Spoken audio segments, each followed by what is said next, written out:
আজকে প্রশ্নটা একটু অন্যরকম। যদিও এটা আবার আমার নিজের নয়, এটা এক দর্শক অবশ্যই আমাদেরকে কমেন্ট করে জিজ্ঞেস করেছিলেন। তো প্রশ্নটা হচ্ছে যে হিন্দু ধর্মে আমরা যে বলে থাকি বা করে থাকি যে কারোর কোনো কোনো ব্যক্তির মৃত্যু হওয়ার পর তার পিণ্ডটা গয়ায় গিয়ে দান করতে। তো এই ব্যাপারেই দুটো প্রশ্ন উনি জিজ্ঞেস করেছেন, যে এই যে পিণ্ডটা দান করতে হয়, কেন করতে হয় এবং কার উদ্দেশ্যে করতে হয়। এটা গেল 1 নম্বর প্রশ্ন। আর 2 নম্বর হচ্ছে এই এই ক্রিয়াটা দু রকম ভাবে দু জায়গায় ঘটে। গয়াতে। সেটাই বা কেন গয়াতে, সেটাই বা কেন? ঠিক আছে, এটা হলো ওনার বুঝেছি। প্রশ্ন। তাহলে আজকে কথাটা হচ্ছে একটু নেগেটিভ, মানে নেগেটিভ মানে মন খারাপের একটা বিষয়। কারোরই এই বিষয় শুনতে ভালো লাগে না, আর না শুনলেও কিছু অসুবিধা নেই। আর যারা ভক্তি মার্গের পথিক, তাদের তো আমি বারণই করব শুনতে, কারণ আমি এর আগের দিন বুঝিয়েছি যে ভক্তি মার্গে বিশ্বাসটাই প্রধান। তুমি যে বিশ্বাস নিয়ে চলছো সেই বিশ্বাসটাকেই ধরে আঁকড়ে থাকো, তাতেই তোমার উন্নতি হবে, কারণ ওটা সম্পূর্ণ একটা অন্য মার্গ, পথ। তাই ভক্তি মার্গের যারা রয়েছে তাদের এটা শোনার দরকারই নেই। হ্যাঁ, আর শুনলে যারা হয়তো একটু জ্ঞান আঘাত পেলেও পেতে পারে। না, আর আমরা দ্বন্দ্বে আঘাত আঘাত কোনো পাবে রকম না, ভাবে কিন্তু মানে কোয়েশ্চেন, দ্বন্দ্ব। মনের ভেতরে হ্যাঁ, প্রশ্ন হ্যাঁ। তৈরি আসবে যে তাহলে এটার সাথে এটা কোথায় মিললো, তাহলে এটার সাথে এটা মিললো না কেন, কি বলতে চাইছে, সেই দ্বন্দ্বে চলে আসতে পারবে। কারণ এগুলো বিভিন্ন পথ, আমরা যাচ্ছি সবাই একই পথের দিক, মানে একই একই লক্ষ্যে মুখ্য, কিন্তু পথগুলো হুম। আলাদা। তো আমি হচ্ছি কি, জ্ঞান মার্গে। জ্ঞান মার্গ মানে জ্ঞান, নলেজ, যে যেটা হচ্ছে যে কোনো কিছুর পেছনে কারণ কি থাকতে কারণ পারে, বেসিক্যালি কারণটা কি, হ্যাঁ কারণটা কারণটা কি। কি, সেইটা জানা, সেটা হচ্ছে জ্ঞান মার্গের মানে আমরা যেটাই করব জ্ঞান হ্যাঁ, সে মার্গের তো পথিকরা ঠিকই। তারা জেনে হুম, করব হুম। যে আচ্ছা এই জিনিসটা আমি এই কারণে করছি, কারণ এটা এই কারণে করতে হয়, বা এটা আমায় এই ফল দেবে। যে বলে না যে কোনো কর্মকাণ্ড 100 করলে বার। একটা ফল হয়, তো এটা হচ্ছে ফল, মানে হুম, আমি হুম। জেনে নিলাম, জেনে তারপরে এগোলাম। তাহলে না, না, ঠিক আছে, কোনো অসুবিধা নেই। প্রথমে গয়াতে যাওয়ার আগে ব্যাপারটা হচ্ছে, আমরা থাকি কলকাতায়, পশ্চিমবঙ্গে। গয়া হচ্ছে বিহার, আগেকার দিনে পাটালিপুত্র। তো গয়াতে যাওয়ার আগে অধিকাংশ সময় আমাদের বাড়ির মানুষগুলো তো আমাদের বাড়িতেই আমাদের ছেড়ে চলে যায়, বা ম্যাক্সিমাম হসপিটালে। তো সেখানে আমার একটা জিনিস বলার আছে, সেটা হচ্ছে যে কেউ মারা গেলে পরে তার আশেপাশে যতটা সম্ভব জোরে বা হাউমাউ করে কান্নাকাটি না করাটাই উচিত। হ্যাঁ, এটা আমি কারণ শুনেছি অনেকের। হ্যাঁ, কারণটা জানি না, যাই হোক। বুদ্ধিস্ট যারা, বৌদ্ধ ধর্মে এটা নিয়ম করে বলা আছে যে তুমি বাইরে গিয়ে বা দূরে গিয়ে কাঁদতে পারো, কিন্তু কেউ মারা গেলে তার আশেপাশে, তার কানে যেন না পৌঁছয় কান্নার আওয়াজ। কারণ ওই যে বলেছিলাম যে সে মারা গেলেও, মারা যাওয়া মানে কি, আমরা বলছি খালি শরীরটা তার চলে গেছে, কিন্তু শরীরের বা ভেতরে হাতটা বন্ধ হয়ে গেছে। হার্টটা বন্ধ হয়ে গেছে, কিন্তু তার ব্রেনটা কিন্তু তখনও চলছে হয়তো, তুমি জানো না। হ্যাঁ, এবং ব্রেনটা হয়তো চলছে। না, এবং এটা সাইন্টিফিক্যালি প্রুভেন, মানে ডাক্তারদের কথা অনুযায়ী এটা প্রমাণিত। এটা কোনো লুকোচুরির ব্যাপার নেই বা কেউ জানে না আমার মনে হয় না। যার জন্যই আমাদের ডাক্তাররাও সঙ্গে সঙ্গে ডেথ সার্টিফিকেট দেয় না, তার 2-3 ঘন্টা ওয়েট করতে হয়, তারপর তারা দেয়। যাই হ্যাঁ, হোক, এবার তুমি বলো। তো ব্রেনটা চলে মানে কি, সে সে যে কোনো একটা অনুভূতির মধ্যে দিয়ে যাচ্ছে। এবারে কথাটা হচ্ছে এই যে অনুভূতিগুলো, কেউ যদি ভালোর মধ্যে দিয়ে যায় তাহলে তো খুবই ভালো, কিন্তু হয়তো কেউ একটা হুম, হুম। খারাপ অনুভূতির মধ্যে দিয়ে যাচ্ছে। তো সেই জন্য আগেকার দিনে নিয়ম ছিল যে দেখ, কারোর বাড়ির মানুষকে তো থামিয়ে রাখা যায় না সেই শোক, সে তো মানে শোকের স্বাভাবিক। সময়। এটা যে যে নিয়মেই বলুক, তো সেটা সম্ভব নয় অনেক সময়। তো সেই সম্ভব জন্য না। কি হয়, পাড়া প্রতিবেশী থেকে তারা কি করতো আগেকার দিনে, ওই খোল করতাল নিয়ে হরির নাম করতো, যেখানে মারা গেছে সেই ব্যক্তির পাশে হরির নাম আরম্ভ করতো, যাতে কীর্তন করাতো। কীর্তন। কীর্তন, হ্যাঁ, হ্যাঁ। হ্যাঁ, যাতে ওই কান্নাকাটির আওয়াজগুলো তার মনে না যায়। এটা হচ্ছে প্রথম জিনিস। কারণ সে যদি শুনতে পায়, কারণ মৃত ব্যক্তিরাও কিন্তু যতক্ষণ ব্রেনটা চলছে, মানে ব্রেনের ওই স্মৃতি শক্তির জায়গাটা চলছে, হুম, হুম। তার সম্ভাবনা আছে সে হয়তো শুনতে পাচ্ছে হয়তো। তো বা সেখানে যদি কিছুটা আমি, হয়তো হলেও শুনতে পাবে। তো সেখানে যদি আমি কান্নাকাটি করি, তাহলে সে আরো কষ্টের মধ্যে যেতে পারে। কারণ তার তখন করার কিছু নেই।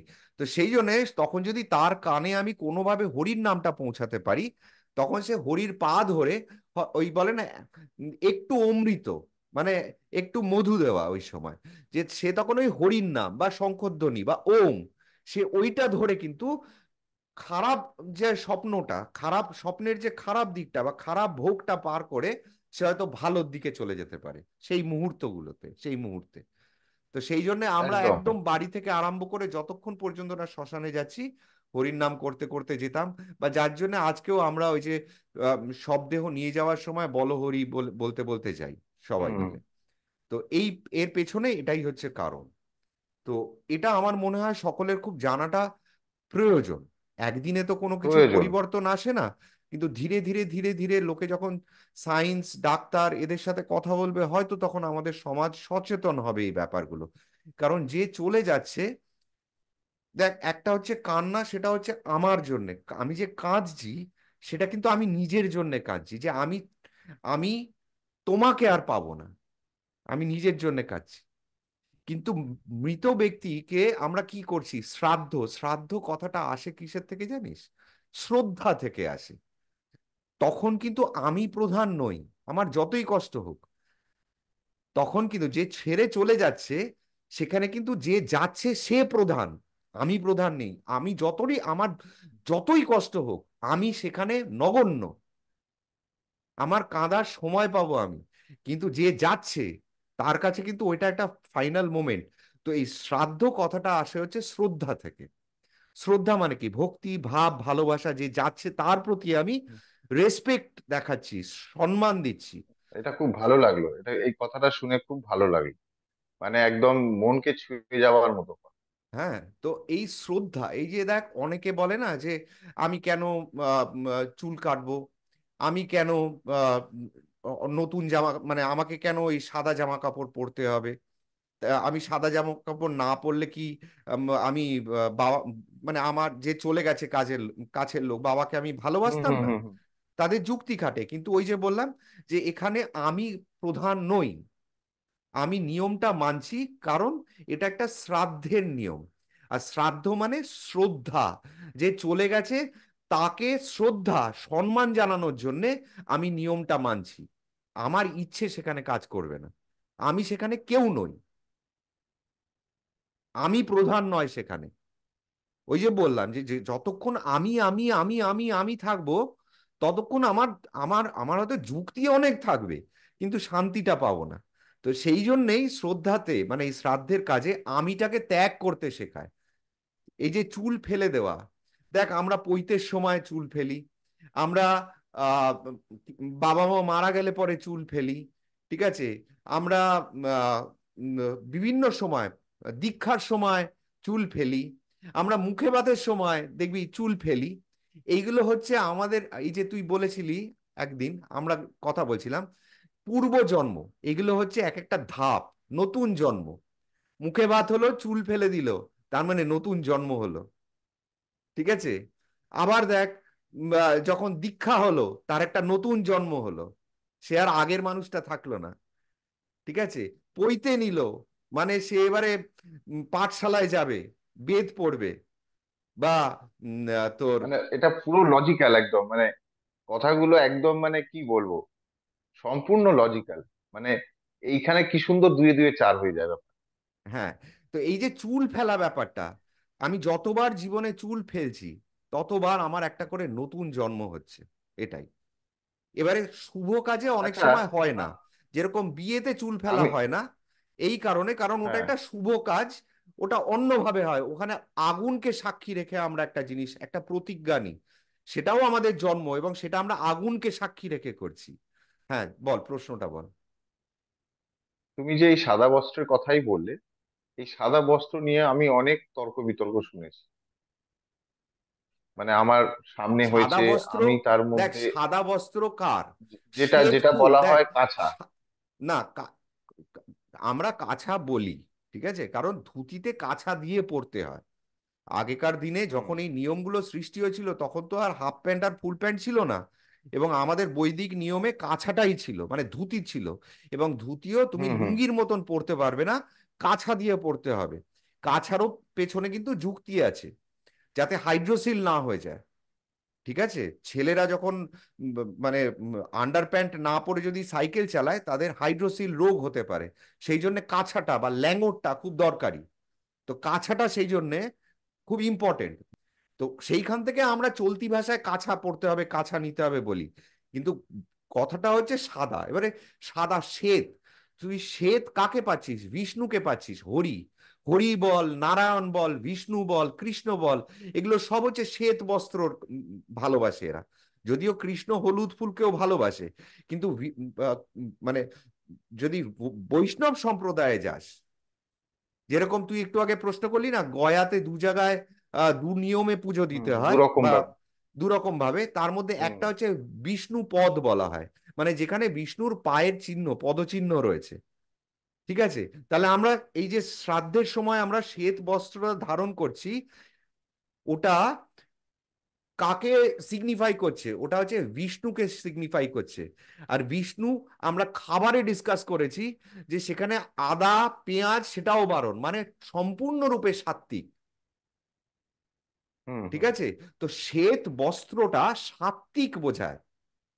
আমরা অন্য রঙকে কেন ধরছি না? কারণ শ্বেতটাকে সাত্ত্বিক মানে বোঝানো হচ্ছে। হুম হুম সেখানে লাল কালো ইন্ডিকেট অন্য করছে। কোনো রং চলে চলে না।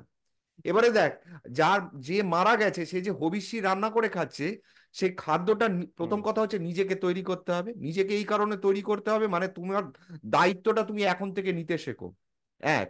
দ্বিতীয় হচ্ছে ঋণ আর বাড়িও না, কারণ ওই যে হবিষ্যিটা রান্না করা হয়, তার অর্ধেকটা কিন্তু যে মারা গেছে বা কিছুটা যে মারা গেছে হুম তাকে হুম অর্পণ করতে হয়। তাহলে সেটা কিন্তু তোমায় নিজেকে করতে হবে, কারণ তুমি তোমার ভাবটা দিয়ে রান্নাটা করছো, তৈরি করছো। সেখানে অন্য কারোর সাহায্য নেওয়া মানে সে কিন্তু শুধু রেঁধে দিচ্ছে এবং তার ঋণটা তুমি আবার চড়াচ্ছ যাকে অর্পণ করছো। মানে তুমি যে চলে গেছে তাকে তুমি কার কে রান্না করেছে?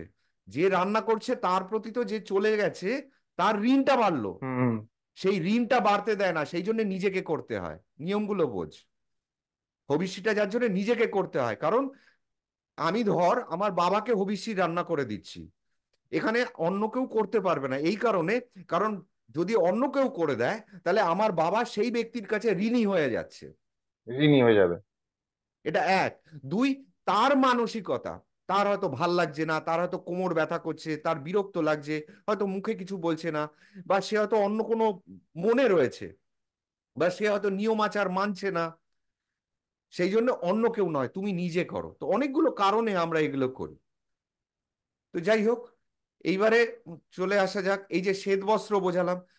এবার আসন, আমরা কেন আসন, কেন মাটিতে শুই, ওই একই না, জিনিস। এই শ্বেত বস্ত্র দিয়ে আমার একটা প্রশ্ন আছে, যেটা আমি করতে চাইছিলাম তখন, যে অনেকে তো পড়ে না, আমি হ্যাঁ, দেখেছি, সেটা আমিও দেখেছি, হয়তো আশা করি অনেকেই দেখেছে। তো কোথাও এই সমাজ আলোচনা করে যে দেখ, তার বাড়িতে এরম এরম ব্যক্তির মৃত্যু ঘটলো, তা সত্ত্বেও সে কাছা ছিল না, সে বেমালুম জিন্স গেঞ্জি জামা নর্মাল যেরকম বাড়িতে থাকে সেইভাবে ঘুরে বেড়াচ্ছে। মানে ওই আলোচনাটা শুনলে তোমার তার জিস্ট যদি তুমি বার করো, বা এরা বলতে কি চাইছে, বা এদের বক্তব্যটা হচ্ছে, যেটা যেটাকে ইন্ডিকেট করে সেটা হলো, যেহেতু ও সেই সাদা বস্ত্রটা ধারণ করেনি, হয়তো সে তার, যে মারা গেছে সেই ব্যক্তির প্রতি তার কোনো সম্মান ভালোবাসা বা কিছুই নেই। আবার অনেকে বলছে যে আমার সম্মান ভালোবাসা প্রমাণ করতেই কি আমাকে সাদা পড়তে হবে? আমি সাদা না পড়লে কি এটা প্রমাণ হয় না যে আমি ওকে ভালোবাসতাম? বা এটাও এইবারে তো দেখ, হতে পারে যে আমি এই দেখ, কোনোদিন ভালোবাসিনি বুঝে কিন্তু গেছি, নিয়মটা বুঝে সাদা গেছি, বস্ত্র পরে বুঝি। বুঝে গেছি। এবারে দেখ, ব্যাপারটা হচ্ছে তুমি যদি কর্মযোগী হও, আমি কি বলেছিলাম, তিনটে মার্গ আছে: ভক্তি মার্গ, জ্ঞান মার্গ, কর্ম মার্গ। জ্ঞান তো আর তুমি যদি, কর্ম। তুমি যদি কর্মযোগী হও, তাহলে তোমাকে কোনো কিছু না করলেও হবে। তুমি খালি কর্মটা করে যাচ্ছ, মানসিক এবং শারীরিক। সেখানে তুমি কি বস্ত্র ধারণ করলে সেটা প্রাধান্য পায় না। সেই জন্য কাউকে বিচার করার অধিকার কিন্তু আমাদের নেই। কেউ যদি নেই, সেটা আমি এটা করে, একদম পছন্দ করি কেউ না। যদি সেটা হুম হুম করে, সে যদি কর্মযোগী হয়ে থাকে, তাহলে সে এটা বলতেই পারে যে আমি জ্ঞান মার্গের পথিক নই, আমি ভক্তি মার্গেরও পথিক নই, আমি কর্মের পথিক, মানে কর্ম মার্গ। মানে আমি যা কিছু করছি সেটা আমাকে দিয়ে কৃষ্ণ করাচ্ছে। বা হরি করাচ্ছে। আমি যা কিছু করছি হরি করাচ্ছে, এবং যার জন্য করছি সেটাও হরিই করাচ্ছে। মানে এখানে আমি কিছু করছি না, আমি নগণ্য। তো তার কাছে কিন্তু বেশভূষা, ভাব, নিয়ম অনেক কিছু সে নাও মানতে পারে, কারণ সে কর্মমার্গকে ফলো করে যাচ্ছে। সে যাই করুক না কেন, আচ্ছা। তার সবকিছুর পেছনে সে আমি কিছু করছি না, আমিত্বটা নেই কিন্তু। আমি কিছু করছি না, আমি জিন্স পরছি যেহেতু আমার অফিসে 10টা লোক কিছু বলবে বা আমার বন্ধু বান্ধব, সেটা কিন্তু যুক্তি নয়। কারণ সেটা যদি যুক্তি হয়, তার মানে ওই যে বললাম যে শ্রাদ্ধর আর এক অর্থ হচ্ছে শ্রদ্ধা দেওয়া, যে চলে গেছে। তাহলে এখানে আমি নগণ্য, আমি কেউ নই। আমার কর্মটা, আমার এই সময় কাজটা হচ্ছে তার প্রতি শ্রদ্ধাটা জানানো, এবং সেটা নিয়ম মেনে করতে হবে, যে নিয়মটা আমাদেরকে শাস্ত্র মতে বলা হয়েছে। তুমি ভালোবাসো কি বাসো না কেউ দেখতে চাইছে না। প্রশ্নটা এখানে তুমি কি করছো সেটা প্রশ্ন নয়। প্রশ্নটা হচ্ছে তুমি তাকে শ্রদ্ধাটা জানাচ্ছ কি জানাচ্ছ না। এবং শ্রদ্ধাটা কখন জানাবে? যখন তুমি নিয়মগুলোকে মেনে মেনে চলবে। তাই নয় কি? আমি 3টে নিয়ম মানলাম, হুম। 5টা নিয়ম মানলাম না, তাহলে তুমি নিয়ম মানলে না, তার মানে কি? তুমি নিয়মকেও অশ্রদ্ধা করলে। এবং নিয়মের এই যে আমরা যে ব্যাখ্যাগুলো করছি, প্রত্যেকটার পেছনে, প্রত্যেকটা জিনিস যে আমরা করি তার পেছনে তো একটা ব্যাখ্যা আছে। তাহলে তার মানে কি, তুমি সেই জিনিসগুলো না জেনে করলে না, এবং তার থেকে যে ফলগুলো আশা করা যায় সেগুলো তুমি পেলে না, আর তুমি জানতেও পারলে না কোনোদিন। তো সেটা অন্য বিষয় হয়ে গেল। যার যেটা ইচ্ছা সে সেটা করবে, কিন্তু ওই যে হুম। বললাম যে আমি যে মারা গেছে তার প্রতি শ্রদ্ধা জানানোর জন্য আমি নিয়ম মানবো। তাতে আমার অফিসে কেউ কিছু বললেও আমি করব, আমার বন্ধুরা কিছু বললেও আমি করব, কিন্তু সেটা আমার করণীয়, কারণ সেখানে আমি কেউ নই। আমি একটা দায়িত্ব নিয়েছি, এবং সেই দায়িত্বটা আমায় পালন করতে হবে। তার জন্য আমাকে নখ কাটতে হবে, চুল কাটতে হবে, যেটা শৌচর মধ্যে পড়ে। শৌচ, শৌচ হচ্ছে আর একটা জিনিস। ঠিক আছে? তো শৌচ একটা, মানে যেরকম আমরা মন্দিরে যখন যাই, স্নান স্নান করে যাই, তো মন্দিরে যখন ঢুকি, হুম। কেউ বলতেই পারে যে আমি যদি মন্দিরে চান না ঢুকে করে ঢুকি, তাহলে কি আমার ভক্তি কমে গেল? কিন্তু সেটা ইললজিক্যাল। ইললজিক্যাল এই কারণে, কারণ আজকে তুমি মন্দিরে খারাপ জামা পরে, নোংরা জামা পরে ঢুকবে। এবার এটা যদি আমরা ধর্মের মধ্যে দিয়ে নিয়ম না তৈরি করি, তাহলে একটা সময় সবাই করবে। তখন কি হবে? তার থেকে রোগ জীবাণু ছড়াবে। পুজোটা তুমি পুজোর মতন করে দিতে পারবে না, ঠাকুরকে তুমি ঠাকুরের মতন করে ডাকতে পারবে না। তোমার গায়ে পাশের লোকটার দুর্গন্ধ তোমার নাকে আসবে। তুমি তখন ওই বাসে যেরকম গুতোগুতি করে যাও, দাদা ঘামটা আমার গায়ে লাগছে, একটু সরে দাঁড়ান না। তুমি যেরকম বিরক্ত হও, মন্দিরে গেলেও তখন তোমার সেই রকম মনে হবে, দাদা একটু সরে দাঁড়ান না। তাহলে প্রত্যেকটা জিনিসের পেছনে একটা নিয়ম আছে, একটা কারণ আছে, এই নিয়মগুলোর পেছনে সেটা বুঝতে হবে আমাদেরকে। সব জায়গায় যুক্তি খাটে না যে আমার আমি তো ডাকছি, ডাকো, তুমি বাড়িতে ডাকো। তোমার যদি অতই ভক্তি থাকে তুমি বাড়িতে বসে ডাকো, কিন্তু মন্দিরে যখন ঢুকছো তখন তোমায় নিয়ম মানতে হবে। কথাটা আমি বোঝাতে হুম। পারলাম? 100 বার। তো এই হচ্ছে যুক্তি। তুমি বাড়ির ঠাকুরকে, অনেক মেয়েরাও এরকম কথা বলে থাকে, যে মেয়েরা যখন শরীর খারাপ হয় মাসে 4 দিনের জন্য, তারা কারণগুলো তো আজকাল কেউ জানাচ্ছে না, কেউ জানার চেষ্টাও করছে না। কেন আমি যেতে পারবো না মন্দিরে? কেন আমি পুজো দিতে পারবো না? এগুলো হচ্ছে মেয়েদেরকে, পুরুষ শাসিত সমাজ মেয়েদেরকে দাবিয়ে রাখার জন্য করা হচ্ছে। কথাটা হচ্ছে কারণটা আগে জানো। ঠিক আছে? আর কারণটা যদি না জেনে থাকো, জানার চেষ্টা করো। আর যদি মনে হয় তুমি নিজের যুক্তি খাটাবে, সেটা বাড়িতে খাটাও। কিন্তু যদি কোনো মন্দিরে কোনো নিয়ম বা শাস্ত্রে যদি কোনো নিয়ম বলা থাকে, সেটাকে কিন্তু নিয়মের মতন করেই মানাটা তোমার কর্তব্য, মানাটা উচিত। নয়তো ঘুরে ফিরে আজ তুমি যেই মানে করব না আমার ইচ্ছে বলে করছো, এটা কিন্তু আমাদের সমাজকে নিচু স্তরে নিয়ে যাচ্ছে, সমাজটাকে ধ্বংস করে দেবে, এর থেকে রোগ জীবাণু ছড়াবে। বোঝাতে পারছি আমি কি ঠিক বলছি? ঠিক। অনেকগুলো কারণ একদম আছে। একদম। এগুলো ডিটেলসে না বললে পরে অনেকে বুঝতেই চায় না। আজকাল এই প্রবণতাটা চলে এসছে, হুম। সবকিছুতেই মানে একটা যুক্তি মানুষের। কারণটা জানে না যে কেন বারণ করা হচ্ছে তাকে, কারণ জানার ধার ধারে না, তার একটা যুক্তি অন্যরকম ভাবে দিয়ে দিচ্ছে। যাই হোক, চলে আসি হচ্ছে গয়ায় পিণ্ডদান। তো প্রথম হচ্ছে যে আমরা যখন শ্রাদ্ধটা করছি, শ্রাদ্ধ মানে কি? মানুষকে প্রথম জিনিস যেটা হচ্ছে দেহটাকে আমরা আগুনে সমর্পণ করে দিচ্ছি। এবং এটা হচ্ছে কি পঞ্চভূতে বিলীন করে দেওয়া। মানে শরীরটাকে আমরা, মানে সেই চ্যাপ্টারটাকে আমরা ক্লোজ করে দিলাম। ক্লোজ করে দিলাম। ওর আর কিছু অবশিষ্ট থাকলো না। এবং পুড়িয়ে দেওয়ার কারণ হচ্ছে ওই, যে যাতে সে এইখানে যদি কিছু অবশিষ্ট থেকেও থাকে, আগেকার দিনে তো এত মেশিন পত্র দিয়ে হুম। মাপা যেত না, যতটা তাড়াতাড়ি পারা যায়, হুম। মানুষটা যখন আর প্রাণ নিঃশ্বাস নিচ্ছে না, যত তাড়াতাড়ি এই জিনিসটাকে নষ্ট করে দেবে তত মানুষটা বেঁচে গেল কষ্টের হাত থেকে। সুখ পেলে সুখ থেকেও বাঁচলো, মানে ভোগ থেকে মুক্তি পেয়ে গেল, সেই জন্য আমরা পুড়িয়ে দিই তাড়াতাড়ি। হলো, এবারে পুড়িয়ে দেওয়ার পরে কি পঞ্চভূতে বিলীন করে দেওয়া হয় তাকে। এবারে আসছি গয়ায় পিণ্ডদান কেন দেওয়া হয়। তো প্রথমে বলি হচ্ছে গয়ায় দু জায়গায় পিণ্ডদান দেওয়া হয়। এক হচ্ছে অক্ষয় বট বলে, অক্ষয় বট বৃক্ষ।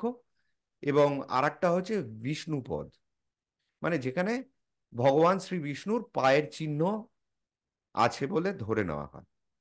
ঠিক আছে। তো এর পেছনে পৌরাণিক অনেক গল্প আছে। গয়াসুরের নাম থেকে গয়ার জায়গাটার নাম হয়েছে। গয়াসুর ছিলেন একজন অসুর কুলের একজন ব্যক্তি। ঠিক আছে। এবারে তার ইচ্ছে ছিল স্বর্গে যাওয়ার, কিন্তু সে জানে যে যেহেতু আমি অসুর কুলে জন্মেছি, আমি তো তাহলে কিছুতেই স্বর্গে যেতে পারবো না। তো সে তখন তপস্যা করে ব্রহ্মার। তো ব্রহ্মা তো ভালোবেসে বর দিয়ে দেয় যে ঠিক আছে। তো কি বর চায়? যে তুমি আমার শরীরে এসে বাস করতে আরম্ভ করো, মানে আমাকে যে যে দেখবে, সে যত পাপই পাপী হোক না কেন, সে মুক্তি পেয়ে যাবে। এবারে কি যত পাপী তারা তাকে দেখছে আর সবাই স্বর্গে যাচ্ছে। এবারে কি সৃষ্টির যে ইকোসিস্টেম যাকে বলা হয়, মানে নিয়মগুলো, যেটা করলে তুমি খারাপ করলে তুমি নরকে যাবে, ভালো করলে তুমি কর্ম, হুম। এইগুলো তো সব গুলিয়ে যাচ্ছে তখন। মানে কেউ আর কোনো কিছু ধার ধারছে না, আমি যা খুশি করলাম করে গয়াসুরকে দেখলাম, আমি মুক্তি পেয়ে গেলাম। সেইখানে তখন সবার চিন্তা হয়ে গেল দেবতাদের যে কি করা যায়। তখন বড় গল্পকে ছোট করে বলছি।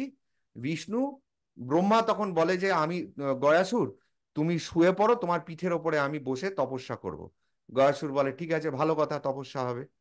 এবারে তাতেও দেখছি যে গয়াসুরের মানে সেই ক্ষমতাটা রয়েছে, যারা এসে তাকে দেখছে বা স্পর্শ করছে তারাই মুক্তি পেয়ে যাচ্ছে। হুম।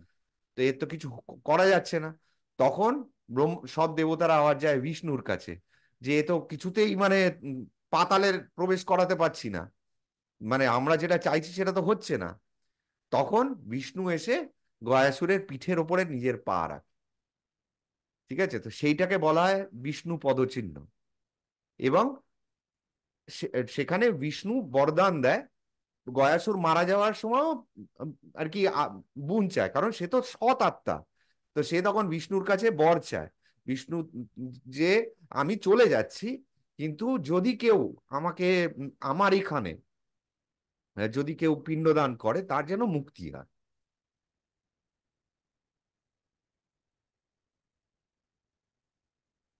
তো বিষ্ণু তখন বলে তথাস্তু। তো সেই জন্য আচ্ছা। আমরা মানি যে ওই বিষ্ণু পদে আমরা গিয়ে পিণ্ডদানটা করি, আমাদের পূর্বপুরুষের যাতে মুক্তি হয়। ঠিক আছে। এই গেল একটা জায়গা। আর দ্বিতীয় হচ্ছে অক্ষয় বট। তো অক্ষয় বট আবার যুক্ত হচ্ছে সীতার সাথে। অনেকে শুনে থাকবে যে আগেকার দিনে একটা সময় ছিল যখন তুলসী বট গাছের মতন হতো, তুলসী গাছ বট গাছের মতন হতো। ঠিক আছে। ও। গয়াতে যে নদীটা বয়ে গেছে তাকে বলা হয় ফল্গু নদী।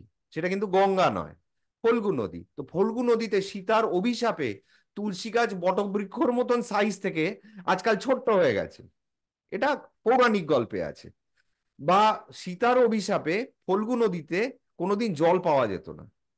এখন ড্যাম ট্যাম করে দিয়েছে বলে জল দেখা যায়। কিন্তু বলা হয় যে ফল্গু নদীতে সীতা মায়ের অভিশাপে ফল্গু নদীতে জল পেত না। আর এই যে অক্ষয় বৃক্ষ, এটা মা সীতার আশীর্বাদে, যেহেতু অক্ষয় বট সত্যি কথা বলেছিল, একটা গল্পের পরিপ্রেক্ষিতে বলছি, মানে আমি আর গল্পটাতে যাচ্ছি না। তখন মা সীতা ওই বটকে আশীর্বাদ করেছিল যে তুমি অক্ষয় হবে। তো সেই জন্য এটা সেই রামায়ণের যুগ থেকে, মানে রামায়ণ কি ত্রেতা যুগ, তাই তো, ত্রেতা যুগ থেকে, হ্যাঁ। আমি ভুল করলে ক্ষমা করো, আমি যতদূর জানি ত্রেতা যুগ, ত্রেতা যুগ থেকে এই বটবৃক্ষ ওখানে রয়েছে এবং সেই জন্য তার নাম হয়েছে অক্ষয় বট। এবং আরো একটা কারণ আছে যে এই গয়াতে রাম প্রথম এসে তার বাবার পিণ্ডদান করেন। সেইখান থেকে এই প্রচলনটা আরম্ভ হয়েছে। এবং কেন করেন সেটা যুক্তি তো আমি দিলাম, যে এই জায়গাটা গয়া হচ্ছে পুণ্যভূমি, মোক্ষ দায়িনী, মানে মোক্ষ দেয় এই জায়গায় যারা দেহ রাখে বা দেহ ত্যাগ করে বা যাদের শ্রাদ্ধ হয় বা যে পিণ্ডদান হয়, সেগুলোতে মোক্ষ প্রাপ্তি হয়। এবারে দেখ, তুই জানিস যে আমি বৈদিক বা আমি জ্ঞান মার্গের পথিক। সুতরাং যখন শরীরটা পুড়ে ছাই হয়ে গেল, তখন সেই ব্যক্তির আর কিছু অবশিষ্ট থাকলো না। এটা আমার মত, আমি কিন্তু কাউকে ভুল প্রমাণ এটাই করছি আমি না। তোমাকে এইটাই আমি তোমাকে প্রশ্ন করতে যেতাম লাস্টে, হ্যাঁ, যে একদিকে আমরা বলছি আত্মা নেই, মানে জ্ঞান মার্গের পথে পথে হ্যাঁ, যদি যাই, যে হ্যাঁ, যখন সে পুড়ে ছাই হয়েছে তার আর কিছু অস্তিত্ব রইলো না, সে হ্যাঁ, ছাই, শুধু ছাইটুকুই রইলো। আমি বুঝে গেছি তোর তাহলে প্রশ্নের আবার তাকে উত্তরটা কি দিতে করে? দে। উত্তরটা দিতে দে, আমি বুঝে গেছি। তো কথাটা হচ্ছে, তাহলে আমাকে বুঝতে হবে পিণ্ডদান অর্থটা। দানটা কে করছে? দানটা কে করছে? যে ক্রিয়া দান কাজকর্ম করছে করছে তো সে দান করছে হ্যাঁ তো। হ্যাঁ। হ্যাঁ। তো হুম পিণ্ডদানের আরাক হুম। অর্থ হচ্ছে যে আমি তোমাকে মুক্তি দিলাম। মানে যে যাচ্ছে, যে চলে গেছে, সে তো চলেই গেছে, কিন্তু যারা বেঁচে আছে তারা তো মুক্তি দিতে নাও পারতে পারে। তারা তো ধরে রেখেছে, তারা তো ধরে রেখেছে তারা। আচ্ছা, তুমি বলছো এই যে আমরা আমরা যে মনে রাখি বা মনে করি মাঝে মাঝে, দেখ, বা মন, আলোচনা করি তাকে নিয়ে। না, দুটো জিনিস আছে এখানে, দুটো জিনিস। এক হচ্ছে ভূতে বিশ্বাস করা। ভূতে বিশ্বাস করা, ভূত মানে এ- কিছু মানুষ যারা অতীতকে আঁকড়ে, ভূত মানে কিন্তু প্রেতাত্মা নয়। ভূত মানে হচ্ছে হুম হুম অতীত। হুম মানে যে মানুষটা চলে গেছে তাকে আমরা ভূত বলছি, মানে অতীত। তো তাকে ভর করে, হুম। তাকে আঁকড়ে আমি সময়টাকে, মানে বর্তমান আর ভবিষ্যৎটাকে ভুলে গেলাম। তো সেটা যাতে না হয়, সেই জন্যে মুক্তি দেওয়ার কথা বলা হচ্ছে, যে তাকে যেতে দাও। মানে ভূতের থেকে যেও না, তুমি বর্তমানে এসো এবং ভবিষ্যৎকে দেখতে শেখো। তো সেই মুক্তিটা পিণ্ডদানের মাধ্যমে করা হয়, যে আমরা তার মুক্তি মানে দিলাম। ব্যাপারটা, তার মানে হ্যাঁ, মানে ব্যাপারটা হচ্ছে এখানে বোঝা গেল, তার মানে আমি সেই মৃত ব্যক্তিকে আর মুক্তি দিয়ে যাচ্ছি না, আমি নিজেকে মুক্তি করতে যাচ্ছি ওইখানে পিণ্ডটা দান করে।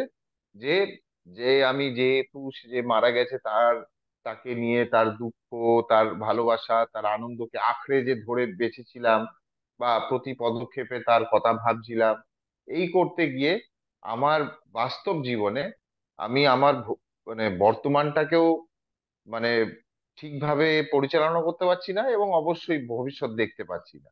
এই যে মানে বলে যেহেতু না, আমি ওটা যে নিয়ে দেখো, এতটাই যে ব্যস্ত হয়ে যাওয়ার, ছিলাম। অনেকে বলে না, যে যে যাওয়ার সে তো চলে গেছে, আমরা তো আছি, আমাদের কথা ভেবে বাঁচ। হুম। এই কথাটার মানে কি? হ্যাঁ হ্যাঁ, 100 বার। মানে অতীতটা, মানে ভূত থেকে বেরিয়ে আয়, বর্তমানে আয়। বেরিয়ে কোথায় হুম। আসবে? বর্তমানে, মানে আমরা তো বেঁচে আছি। তাহলে ভূতটাকে ছাড়, একদম একদম।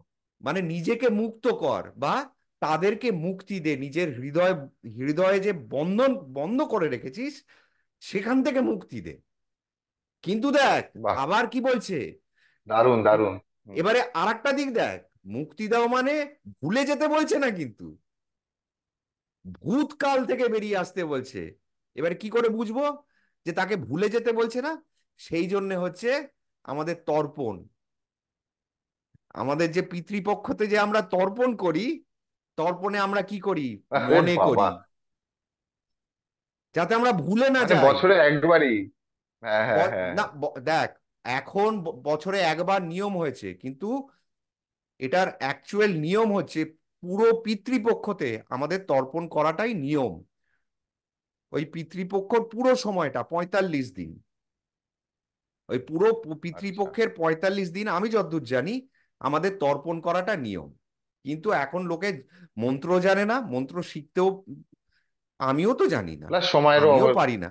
প্লাস সময়েরও সময়টা একটা বড় ব্যাপার কথা আছে। নয়, সময়টা বড় কথা নয় আসলে। আমরা কারোর কাছ থেকে আমরা, ওই যে বললাম নিউক্লিয়ার ফ্যামিলি হয়ে গেছে এখন। আমাদের কোনো গুরুজন নেই যে আমাদেরকে দেখিয়ে দেবে, শিখিয়ে দেবে, পড়িয়ে, হাত ধরে করাবে। ঠিক আছে, জয়েন্ট ফ্যামিলিতে আগেকার দিনে চলতো এটা কেন? কারণ কেউ না কেউ থাকতো, একটা মানে আমরা যে বলি না যে হুম হুম জেনারেশন হুম গ্যাপ, মানে পরের প্রজন্মকে দেখিয়ে দেওয়ার জন্য একজন বাড়িতে থাকতো, কেউ না কেউ। তো এখন তো সেই নিউক্লিয়ার ফ্যামিলি হয়ে গেছে, যত বয়স্ক মানুষ তাদেরকে আমরা পাঠিয়ে দিয়ে মানে ওল্ড এজ হোমে নিজেদের ফ্যামিলিতে থাকবো বলে। যাই হোক, সেটা একটা অন্য বিষয় চলে গেল। হুম তো নিয়মটা হচ্ছে ওই 45 দিন ধরে। তার মানে কি, যেটা বলার উদ্দেশ্য যে পিণ্ড দান যে করছি, সেটা হচ্ছে কিন্তু তাকে মুক্তি দিচ্ছি এবং নিজেকে মুক্ত করছি ভূত থেকে, ভূতকাল থেকে। এটা হচ্ছে পিণ্ডদানের নিয়ম। এই হলো। এইবারে দেখ মোক্ষ লাভ, গয়াতে মোক্ষ লাভ। যে মানুষটা চলে গেছে সে তো কলকাতায় গেছে, তাহলে পিণ্ডদানটা আমি যাচ্ছি কোথায়, যাচ্ছি গয়াতে, তাহলে মোক্ষ লাভটা যদিও ধার্মিক ভাবে বলতে গেলে পরে আমার পিতৃপুরুষরাও মোক্ষ লাভ পাচ্ছে, কারণ তাদের কাছে বিশ্বাসটা সেটা আছে যে হ্যাঁ একটা আত্মা আছে, পিতৃপুরুষ জল পায়। সেটা আমাদের ওই যে বললাম না, ধর্মের মাধ্যমে নিয়মগুলো আমাদের, নয়তো তো আমরা কেউ করব না। আমাকে যদি বলে আমার মুক্তির জন্য আমরা যাব, আমার মুক্তির দরকার নেই, বাড়িতে বসে থাকবো। সেই জন্য নিয়মটা এইভাবে করা হয়েছে, যাতে আমরা ধর্মের ওপরে মানে ভর করে আমরা এগুলো করি বা করতে বাধ্য হই, কিন্তু অ্যাকচুয়াল হচ্ছে যাতে মুক্তি দেওয়া হয়। এবারে দেখ, এর পেছনেও যুক্তি আছে যে আমি নিজের মুক্তির জন্য আমি নাই যেতে পারি, তাহলে কেন যাচ্ছি গয়ায়? আমি যে এক্ষুনি বলে দিলাম কথাটা। এবারে যারা জ্ঞান মার্গের প্রতীক তারা তো বুঝে গেল যে ও তার মানে আমাদের পিতৃপুরুষের জন্য যাচ্ছি না, যাচ্ছি হচ্ছে আমার নিজের জন্য, আমার নিজের মোক্ষ লাভের জন্য। যেরকম আমরা হুম। কেদারনাথে যাই, তেমনি আমরা যাচ্ছি হচ্ছে গয়ায়। অনেকে জেনে গেল, এবারে তারা নাও যেতে পারে। এইবারে আসি প্রধান কারণ, যে কেন তাও তোমাকে যেতে হবে। এইবারে বলি, গয়া হচ্ছে এমন একটা জায়গা যেখানে বিক্রমাদিত্যর সময় থেকে, রাজা বিক্রমাদিত্য, আমরা যাকে বিক্রম বেতাল হুম বলি, হুম হুম হুম হুম রাজা বিক্রমাদিত্যর সময় থেকে পুঁথি মেনটেন করা হতো, পুঁথি লেখা হতো।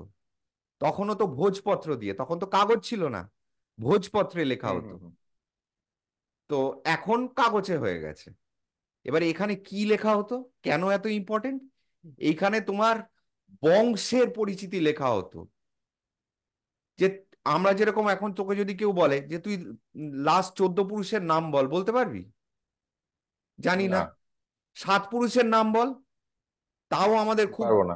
মনে পড়ে। এই দেখ, আমরা আমরা সব করছি, কিন্তু আমরা গোড়ার যে বিষয়টা যে তর্পণ করতে হবে, এবং আমাদের 14 পুরুষের কথা, হুম এই 14 পুরুষ মানে কি, মানে আমি আমি আগেকার দিনে রাজারা কি করতো, এ আমার পিতামহ, এ আমার পিতা, ইনি আমার পিতামহ, ইনি আমার প্রপিতামহ, এইভাবে সাজিয়ে সাজিয়ে রাখতো দেয়ালে। কেন? উনি শিকার করতে ভালোবাসতেন, 50টা বাঘ মেরেছিলেন, উনি খুব ভালো রাজা ছিলেন, প্রজাদের কোনো অশান্তি ছিল না। মানে আমার বংশে যারা যারা আমার আগে এসেছিল তাদের গুণগুলোকে ধরে রাখা, ফ্যামিলি ট্রি যাকে বলা হয় ইংরেজিতে, ফ্যামিলি ট্রি। মানে আমার শেকড়টা কোথা থেকে, কোথায় আমার উৎপত্তি, আমি যে জন্মেছি, আমার আমার 14টা বংশ মানে 14 পুরুষ আগে তারা কি করে গেছে, আমরা আমরা যে গৌরব করব। আজকে আমাদের এই চ্যানেল হুম খুলতে কেন হচ্ছে? কারণ বাঙালি বা হিন্দু জাতি আজকে অনেক কারণে বা নানা কারণে অজ্ঞানতাবশত নিজের গৌরবটাকে হারাচ্ছে। তো এটাও তো একটা কারণ। আজকে তুই তো জানিস না, বা আমি তো জানি না যে আমার 7 পুরুষ আগে কোনো ঋষি মহর্ষি ছিল কিনা, জানি আমি? না। বা ডাক্তার ছিল কিনা? আমরা খালি এটুকু বলি আমার বাবা কিন্তু ডাক্তার, আমার বাবা ইঞ্জিনিয়ার, আমার ঠাকুরদা, খুব বা খুব আমার বেশি হলে দাদু। ঠাকুরদা, দাদু বা ঠাকুরদা, হুম তার হুম বেশি আর যাই না। কিন্তু আর যখন যাই। তুই, তাতেই আমরা কত অহংকার, মানে অহংবোধ আসে, কত গর্বিত হুম হুম অনুভব করি। তো 14 পুরুষকে ভুলতে দিচ্ছে না। কেন? কারণ ওই গয়াতে ওই পাণ্ডুলিপির মতন লেখা হয়। এটা যেহেতু নিয়ম ছিল, এবং কখন, বিক্রম সম্বত, রাজা বিক্রমাদিত্য বিক্রম সম্বতে ওটা লেখা হয়। মানে সেটা হচ্ছে আমাদের যেরকম এডি আর বিসি হয়, যেরকম আমরা ধরে নিই 1 AD, হুম মানে ইংলিশে গ্রেগরিয়ান ক্যালেন্ডারে, তাহলে এটা তারও আগে, মানে 56 to 57 BC। মানে আজকে ধর যদি 2024 হয়, তাহলে বিক্রম সম্বত অনুযায়ী এই পুঁথি মেনটেন হচ্ছে 2024 + 57, মানে কত বছর হলো? 81। 81। যাই হোক, তাহলে আমাদের ইংরেজিতে আমরা কি লিখি 2024 ক্যালেন্ডারটা, মানে তার মানে হ্যাঁ। কি 2024 হুম। বছর আগে গ্রেগরিয়ান ক্যালেন্ডারটা আরম্ভ হয়েছে। ঠিক আছে, কিন্তু বিক্রম সম্বত অনুযায়ী 2081 সালে ক্যালেন্ডারটা আরম্ভ হয়েছে।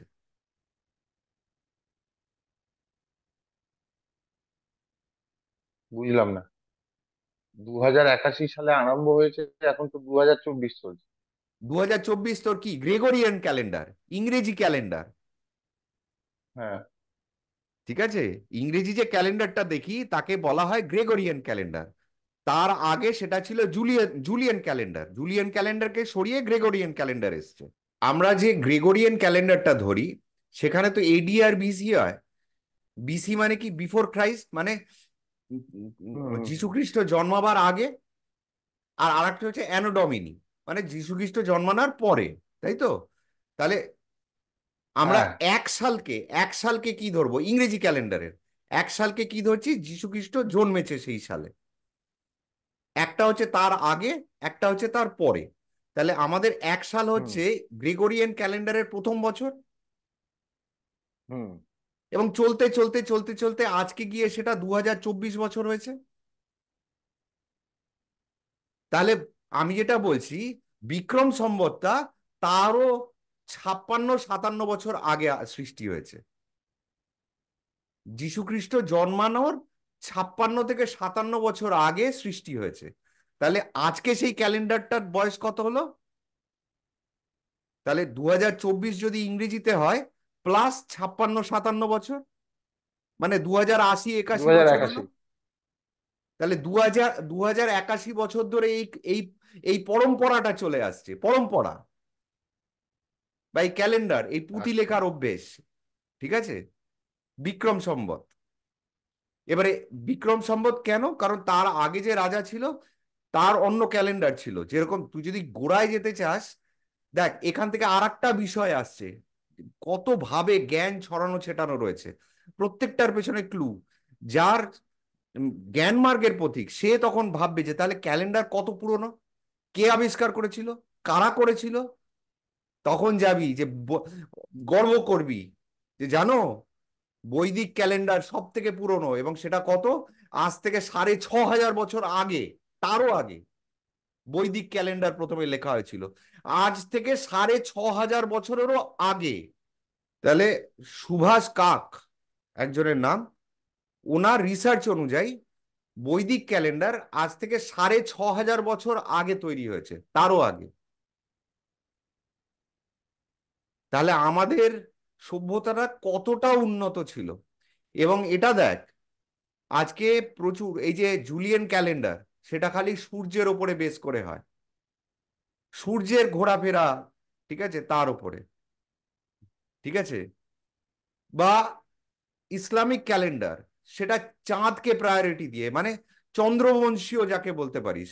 সূর্যবংশীয় আমাদের ধর্মেও আছে, সূর্যবংশী, আবার চন্দ্রবংশীয়। হুম হুম ঠিক হুম। আছে, সেখানে যদুবংশ চন্দ্রবংশীয়। ঠিক আছে, যাদব কৃষ্ণের, ঠিক আছে, সেটা চন্দ্রবংশীয়। ঠিক আছে, ইসলামিক ক্যালেন্ডার চন্দ্র চন্দ্র চাঁদকে মেন কনসিডার, মানে ফোকাস রেখে হুম। ক্যালেন্ডার পাঞ্চাঙ্গ তৈরি করা হয়। কিন্তু বৈদিক ক্যালেন্ডার নক্ষত্র, সূর্য এবং চাঁদ সবকটাকে ধরে তৈরি করা হয়। কতটা কমপ্লিকেট, কতটা জটিল হিসেব। এবং তাও হয়েছে কবে? হুম, হুম। 6500 বছর আগে আজ সাড়ে ছয়। থেকে। তাহলে যারা জ্ঞান মার্গের মার্গের পথিক, তাদের কাছে এটাও কিন্তু একটা বিষয়। ঠিক আছে, এবং হুম বিক্রম বিক্রম সম্বত যদ্দূর মনে হয় আমার, সেটা হচ্ছে একটা নক্ষত্র এবং স- আহ, আহ, চাঁদ, এর এর ডিস্টেন্সকে ধরে হয়তো এই ক্যালেন্ডারটাকে সৃষ্টি করা হয়। মানে এটা শুধু চাঁদের উপর বেস করে নয়, বিক্রম সম্বত বা এই যে ক্যালেন্ডারটা তৈরি করা হয়। তো প্রথমে ক্যালেন্ডারের ব্যাপারটা বুঝে গেলি যে কত পুরনো, কত দিন আগে থেকে এই প্রথাটা চলে আসছে। দ্বিতীয় বুঝলি কি, যে আমাদের বংশের ইতিহাস গয়াতে লেখা থাকে। আমার বংশের ইতিহাস গয়াতে লেখা থাকে। মানে blood line, blood line. Blood line. মানে আমার বাবা, তার বাবা, তার বাবা, তার বাবা, মানে হ্যাঁ, এইভাবে, মানে শুরু কোথা থেকে শুরু হয়েছে এবং কোথায় এসে এখন এই মুহূর্তে হ্যাঁ, দাঁড়িয়েছে। হ্যাঁ, মানে কত, আর এটা কিন্তু আজকাল তুই, আমি যদি আরো ডিপে যাই, দেখ সব কথা সবাই শুনতে পারে না, বলাটা উচিত নয়, কিন্তু তবু একটা হিন্ট দিই যে কতটা প্রয়োজনীয়। আজকে তুই যখন, আজকে আমার মেয়েকে ধর নিয়ে গেলাম ডাক্তারের কাছে, কোনো একটা সমস্যা হয়েছে, ডাক্তার কিন্তু জিজ্ঞেস করে মানে সময় সময় যে আপনাদের বংশে কারোর এরকম হয়েছে, হুম হুম মায়ের দিকের বংশে কারোর এরকম হয়েছে, বাবার দিকের বংশে কারোর এরকম আছে। হুম হুম হুম এটা কিন্তু খুব ইম্পর্টেন্ট একটা ইনফরমেশন, যেটা কিন্তু ডাক্তারের কাছে খুব প্রয়োজনীয় বলে, মানে একটা ইম্পর্টেন্ট হুম ইনফরমেশন যাকে, ইন সিম্পল ওয়ার্ডস। হুম হুম হুম হুম। তাহলে বংশটা আমাদের কতটা ইম্পর্টেন্ট, যে আজকের দিনেও ডাক্তার কিন্তু জিজ্ঞেস করছে, যেখানে আমরা অধিকাংশ মানুষই বলি যে আমার জানা নেই, শুনি তো নি কখনো, hmm hmm. We are not sure. সেই জন্য হয়তো বংশে অধিকাংশ কারোর না কারোর ছিল, থাকতেও পারে। হতেও কিন্তু আমরা কিন্তু বলি না যে হয়তো কারোর ছিল, আমরা কিন্তু সবসময় বলি হ্যাঁ, যে আমি তো শুনিনি, ডিনাই মনে তো করে হয় যাই। না কারোর ছিল, ডিনাই হ্যাঁ। করে যাচ্ছে। কিন্তু এই যে ফ্যামিলি ট্রি, সেখানে প্রপার যদি কারোর লেখা থাকে কিভাবে মৃত্যু হয়েছে, কোনো অসুখ বিসুখে হয়েছে কিনা, অপঘাতে হয়েছে কিনা, সব কিছু কিন্তু ওই ডিরেক্টরিতে মেনটেন করা, যে কোনো জটিল যদি সমস্যা হয়, যদি রোগ হয়, তাহলে ওই চলে যাবে 14খানা জেনারেশন আগে বা তারও আগে, যে এরকম কোনো আমাদের বংশে এরকম কেউ কারোর কিছু হয়েছে কিনা। বোঝা যাচ্ছে মানে কতটা ইম্পর্টেন্ট। এটা এটা আবার শুধু এই বিষয়টাই একটা আলাদা ভিডিও হতে পারে। তাহলে হুম হুম গয়াতে কেন যেতে হবে? যদি তুমি ব্লাড লাইনকে মেনটেন করতে চাও, যদি তুমি তোমার ব্লাড লাইন, মানে তোমার ফ্যামিলি হুম ট্রিটাকে হুম। বাঁচিয়ে রাখতে চাও, তোমার তোমার বংশের যে গাছটা, যে আমার তাহলে আমি তো গোত্রও বলতে পারি, ইন শর্ট গোত্রও বলতে পারি। গো- গোত্র তো তুই ঋষির নাম, মানে প্রথম স্রষ্টা যে, মানে কার হাত ধরে হুম তোর গোষ্ঠী, মানে গোত্র থেকে তো গোষ্ঠীটা হুম আরম্ভ হয়। তো কার হাত হুম ধরে হুম। তোর গোষ্ঠীটার আরম্ভ, তোর বংশের মানে আরম্ভটা হয়েছে, সেটা তো হয়ে গেল প্রথম জন, ফার্স্ট, যে আচ্ছা। উম, মানে মুদগল ঋষির হাত ধরে, বা ভরদ্বাজ ঋষির হাত ধরে আমার হয়েছে, বা কাশ্যপ ঋষির হাত ধরে আমার বংশটা চালু হয়েছে। হ্যাঁ, সেটা তো হয়ে গেল প্রথম প্রথম এবং প্রধান। কিন্তু তারপরে তো অনেকগুলো জেনারেশন পার হয়ে গেছে, তো মানে ইন সেইগুলোকে, বিটুইন আর কি। হ্যাঁ, তাহলে সেই সেই গাছটাকে যদি বাঁচিয়ে রাখতে চাস, তাহলে তোকে মানে একটা হচ্ছে, আমরা যেটা বলছিলাম কি, যে প্রথম দিন বলেছিলাম না, প্রিজার্ভ দ্য সেলফ, পৃথিবীর ধর্ম কি, হুম হুম প্রিজার্ভ দ্য সেলফ, মানে হুম হুম আত্মরক্ষা, নিজের বংশকে বৃদ্ধি করো। হুম সেই জন্যই তো সবকিছু হুম হুম প্রাণীরা হুম। বংশ বৃদ্ধি করছে, যাতে নিজের অংশটা ছেড়ে দিয়ে যেতে পারে পৃথিবীতে। তো এটা হয়ে গেল শারীরিক ভাবে। আর আরেকটা হলো খাতায় কলমে, যেটা গয়াতে হয়। তাহলে এই জন্য গয়ার মাহাত্ম্য আরো এত বেশি, যে তোমার যদি বংশের গাছটাকে তুমি যদি বাঁচিয়ে রাখতে চাও, বংশের প্রদীপ গাছ অনেকে বলে না, বংশের গাছ হুম হুম ওইখানে। এবার সেই জন্য কি করতে হবে, আমরা যে পিণ্ডদান করতে যাই, সেইখানে ব্রাহ্মণ ভোজন আছে, কারণ তাদের পরিশ্রমটাও তো দেখতে হবে আমাকে। তুই হয়তো হুম। যাবি 50, মানে 50 বছরে একবার, এই 50 বছর তো তাদেরকে খেয়ে পড়ে বাঁচতে হবে। তো এইরকম তোর থেকে, কারণ ব্রাহ্মণের কি, ব্রাহ্মণ ভিক্ষে করে জীবন যাপন করে, তো সেখানে যদি তুই দানটাও কৃপণতার সাথে করিস, তাহলে তারা আর তোর এই যে আমাদের যে পরম্পরাটা, এটা আর ধরে রাখতে হ্যাঁ, পারবে বুঝতে না। পেরেছি। যেরকম বুঝতে চাষির পেরেছি। ঘরের ছেলে আজকাল চলে যাচ্ছে বাবা, কল সেন্টারে যাই, বা ইলেকট্রিক্যাল ইঞ্জিনিয়ার হয়ে যাই, আর চাষবাস করে লাভ নেই, পয়সা নেই, চাষি আত্মহত্যা করছে বিভিন্ন জায়গায়। তো তার মানে কি, এই ট্রেন্ডটা, এই ট্রেডিশনটা ধ্বংস হয়ে যাচ্ছে। আজ থেকে হয়তো 100 বছর পরে চাষ কাকে বলে হয়তো চাষির বাড়ির ছেলে জানবে না। ঠিক সেই জন্যেই এখানে আমাদেরকে ওই কৃপণতা করলে হবে না, যতটা সম্ভব। আবার খুব উদার, মানে নিজেকে নিঃস্ব করে দিয়ে সবকিছু করে চলে এলাম, তাও নয়, কিন্তু হুম, কৃপণতাও বুঝতে নয়। পেরেছি। দানটা যেন মন থেকে আসে এবং সঠিক মূল্যটা যেন তার সঠিক হয়। ঠিক আছে, তো ব্যাস, সেই আজকে জন্য। এইটুকুনি রাখো, কিন্তু খুব মানে আমার কাছে তো খুব একটা ভাইটাল ভিডিও হয়ে দাঁড়ালো এটা। একটা ভাইটাল ভিডিও, ভাইটাল ইনফরমেশন। মানে এটার ব্যাপারে আমি আমি পুরো মানে কি বলবো, জিরো ছিলাম অনেস্টলি স্পিকিং। কিন্তু অনেক মানে শুরু থেকে শেষ অব্দি আমি কিছু শিখেই গেলাম আর জেনেই গেলাম। হ্যাঁ, আর তাও মানে কি, এ মানে আমি মানে খালি 25% বলিনি এখনো। এখনো আমি পঁচিশ হ্যাঁ, পার্সেন্টও বুঝতে বলিনি, পেরেছি। কিন্তু আমি থামিয়ে দিচ্ছি তাহলে। থাক, আমরা গয়ায় 4টে কেন ভিডিওতে যাচ্ছে? 100% করবো। না, আর করব না এটার উপরে। যদি দর্শকরা জানতে হ্যাঁ, চায় কোনো স্পেসিফিক প্রশ্ন, সেটা অন্য কথা। হ্যাঁ। তাহলে গয়া হচ্ছে কি মোক্ষ। ওখানে গেলে পরে মোক্ষ লাভ হয়। যার জন্য করছি তারও ধরে নেওয়া হয়, শাস্ত্রে লেখা আছে মোক্ষ হয়। এবং মেনলি যারা যাচ্ছে সঙ্গে তাদেরও মোক্ষ হয়, মোক্ষ লাভ। আর আরেকটা প্রশ্ন ছিল, দু জায়গায় করতে হয়। এক হচ্ছে যেটা বললাম বিষ্ণুপদ, সেইখানে অক্ষয় পিণ্ডদান। বট, অক্ষয় বট। আর অক্ষয় বট, যেখানে রাম আহ, পিণ্ডদান করেছিলেন সীতা। বা সীতা কর্মকাণ্ড হ্যাঁ, করেছিলেন। ঠিক আছে, তাহলে এই হচ্ছে দুটো জায়গা যেখানে গিয়ে আমাদের পিণ্ডদান করতে হয়। ঠিক আছে। আর ফল্গু নদী ওখানে আছে, ফল্গু নদীতে গিয়ে করতে হয় বা তার পাড়ে পিণ্ডদান বসে করতে করতে হয়। হয়। তার পাড়ে বসে করতে হয়। আর পিণ্ডদানের উদ্দেশ্যটা কি সেটা বুঝিয়ে দিলাম। সেটা হচ্ছে ভূত থেকে বেরিয়ে আসো, মানে আমি নিজেকে অতীতকাল থেকে নিজেকে মুক্ত করলাম। আর তর্পণ কাকে বলে? মানে তর্পণ হচ্ছে, সোজা সোজা এই রিলেটেড বলতে গেলে, আমি নিজের কষ্টটাকে, যে কষ্টটা বয়ে বেড়াচ্ছিলাম, তার দুঃখ এ নিয়ে, তার কষ্টটা যে বুকের মধ্যে বয়ে বেড়াচ্ছিলাম, সেটাকেও আমি মানে দান করে দিলাম আর কি। যে আসছে কষ্টটা বলতে মানে কি, যেটা এই যে ভূতে আটকে সেই ছিলাম কষ্টটা তাকে থেকেই নিয়ে যাবে। ছিল। এটা কি, এটা হ্যাঁ। প্র্যাকটিক্যাল নলেজের জন্য। যেরকম ধর, কারোর কিছু হয়ে গেছে, আমার মানে ধর একজন হাজবেন্ড ওয়াইফ আর তার সন্তান রয়েছে, এবারে হাজবেন্ডের কিছু হয়ে গেছে, এবারে ওয়াইফ ভূতে চলে গেছে। ভূত মানে অতীত।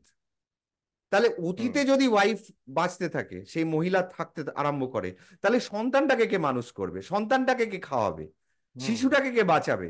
সেই জন্য তাকে সেই অতীত থেকে বর্তমানে নিয়ে আসা, সেই জন্য এই কর্মকাণ্ডগুলো করা হয়। ঠিক আছে। বুঝলাম, খুব সুন্দর। মানে এত সুন্দরভাবে আমাদের শাস্ত্র আচ্ছা, সিস্টেমেটিক্যালি আর জিনিসটা করে গেছে। প্রায়শ্চিত্ত আছে। প্রায়শ্চিত্ত একটা আছে যেখানে ক্ষমা, যে কেউ যদি কখনো, যেরকম অনেকে তুই যেটা বলছিলি, যে আমার ইচ্ছে হয়নি, আমি তো ভালোবাসতাম কিন্তু ইচ্ছে হয়নি, আমি জামা প্যান্ট পরে থেকেছি, আমি হবিষ্যি হুম, করিনি, তৈরি করিনি, আমি, করিনি। হ্যাঁ, আমি ন্যাড়া হইনি। এবারে কারোর হয়তো কোনো এক সময়, মানুষের তো ওই যে বললাম, প্রত্যেক মুহূর্তে নতুন জন্ম হচ্ছে, হয়তো একটা কোনো হ্যাঁ, হ্যাঁ। সময় এইরকম একটা জন্ম নিল, এই জন্মেই এবং নতুন রিয়েলাইজ করলো। বুঝলো, বুঝলো হুম, যে আমি ভুল করেছি। তখন সে আবার যাচ্ছে গয়ায়, এবং সে সেখানে গিয়ে প্রায়শ্চিত্ত করছে। সেটাকে বলা হয় প্রায়শ্চিত্ত, যে আমি না বুঝে ভুল করেছি, সেই জন্য আমি প্রায়শ্চিত্ত। প্রায়শ্চিত্ত হচ্ছে ক্ষমা, ক্ষমা চেয়ে নেওয়া, যে আমার হুম। ভুল হয়েছে, আমাকে ক্ষমা করে দাও। সেই সেই জায়গাটাও রেখে দিয়ে গেছে আমাদের ধর্মশাস্ত্রে, যে তুমি, তুমি যে ভুল করে ফেলেছো তাই বলে তোমাকে এখন সারা জীবন জ্বলে পুড়ে শেষ হতে হবে তা নয়। হুম। তারও মুক্তির পথ রয়েছে এখানে। তাহলে আজকে এটুকুই থাক, না তো বলতেই থাকবো, আমি জানি না কোথায় শেষ হবে। মানে এইসব শুনলে না, মানে মনে হয় যেন শুনেই যাই, শুনেই যাই, শুনেই যাই, ঘড়ির কাঁটার দিকে মন চোখও যায় না, আর গেলেও কিছু যায় আসে না। কারণ জানার কোনো শেষ নেই। আর এত ইন্টারেস্টিং জিনিস, নতুন জিনিস, এত ইম্পর্টেন্ট জিনিস আমরা কেউ চর্চাও করি না, কেউ শেখায়ও নি, শেখার কোনো আগ্রহ নেই, বা প্রশ্নও আসে না। ওই বিশ্বাসের ওপর গতানুগতিক সব করে এসছে, তাই করে যাচ্ছে। এই হলো ব্যাপার। যে শুনবে সে ভাবতে মানে বাধ্য, তার পরের জিনিস নেক্সট কি, এর পরেরটা কি, তার আচ্ছা, পরেরটা কি, আমাকে বলো। আর আরেকটু বলে দিই, আমি যে সব সময় সঠিক সেই দাবি কিন্তু আমি করছি না। তোমরা নিজেরা বই পড়ে নিজেরা যাচাই জানার করে চেষ্টা নাও। করো। তোমরা আবার আমার কথাটায় বিশ্বাসে চলে এসো না, আমাকে বিশ্বাস করো না, হুম, কারণ আমি ভণ্ড। আমার কথাটা সম্পূর্ণরূপে বিশ্বাস করো না। তোমরা নিজেরা যুক্তি দিয়ে, বই পড়ে, রিসার্চ করে নিজেরা জানো, তবে তো আমাদের ধর্মটাকে তোমরা আটকাতে পারবে। তবে তো তোমরাও আমার মতন একটা আচ্ছা, সৈন্য আচ্ছা। হতে আচ্ছা, পারবে। এই যে তুমি বলছো যাচাই করে নাও, রিসার্চ করে নাও, তাহলে তুমি একটুখানি গাইড করে দাও যে সঠিকভাবে সঠিক তথ্য যদি আমি রিসার্চ করতে চাই, তুমি যদি আমাকে গাইড করো, তাহলে আমি, তুমি কিভাবে আমাকে তথ্য, মানে কোন কোন তথ্য আমার পড়া উচিত, বা কি কি ব্যাপারে এই ব্যাপারটা ওখানে দেখ, সেখানে এটা জানতে এটা পারবো? সেভাবে হয় না। এটা ব্যাপারটা হচ্ছে তোমাকে দেখো সে খিদেটা, জেনারেলি, এটা যেটা আমি বলছি, তোমাকে প্রথমে খিদেটা বাড়াতে হবে। একটা হয় না যে না খেয়ে খেয়ে না খেয়ে খেয়ে হুম খিদে মরে যায়, এটা আমি পেটের হুম কথা হুম বলছি। যে না খেয়ে খেয়ে না খেয়ে খেয়ে একটা সময় কিন্তু খিদেটা মরে যায়। ঠিক আছে, সকালবেলা ঘুম থেকে উঠেছিস, 11টার সময় খিদেটা খুব জোর পেলো, জল খেলি। 2টোর সময় তখনও খুব জোর পেলো, জল খেয়ে নিলি, কিচ্ছু খেলি না। দেখবি তারপরে কিন্তু সন্ধেবেলা আর খিদে পাবে না। আর যখন যখন রাত্রির হয়ে গেছে 10টা 11টা, তখনও তোর খিদে পাবে না, মানে খিদেটা মরে গেছে। তো ঠিক সেই রকম আমাদের মানসিক খিদেগুলো মরে গেছে। এই খিদেটাকে জাগাও, এটাকে খাদ্য দাও। আর সেটা করতে গেলে তোমায় বই পড়তে হবে, তোমাকে বই পড়তে হবে। শুধু বই কেন, অডিও বুক যে কোনো। আজকে আমাদের উপনিষদ অডিও বুক লেখো, তুমি অডিও বুক বাংলা হিন্দি ইংরেজি 3টে ভাষায় তুমি পেয়ে যাবে ইউটিউবে। ঠিক আছে, বেদ ঋগ্বেদ সবকিছু অডিও বুকের মাধ্যমে তুমি শুনতে পারবে। কানে একটা ইয়ারফোন দিয়ে ঘুমানোর আগে 8 ঘন্টা করে রোজ শুনলে জ্ঞানটাকে বাড়াও। হুম তারপরে প্রশ্ন নিয়ে আসো, নিজে খোঁজার চেষ্টা করো। আর একান্ত যদি না পাও, তখন 5জনকে বলো যে আমি এই প্রশ্নটার মানে বুঝছি না, আমাদের চ্যানেলে লিখে জানাও যে এটার কি হতে পারে।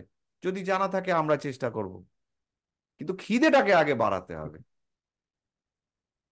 তোমার যদি খিদে ঠিক না আছে। থাকে, আমি যাই বলি তোমার লাভ হবে না তাতে কিছু। সে টাটা। তো সে তো 100 বার। টাটা। Tata tata. টাটা।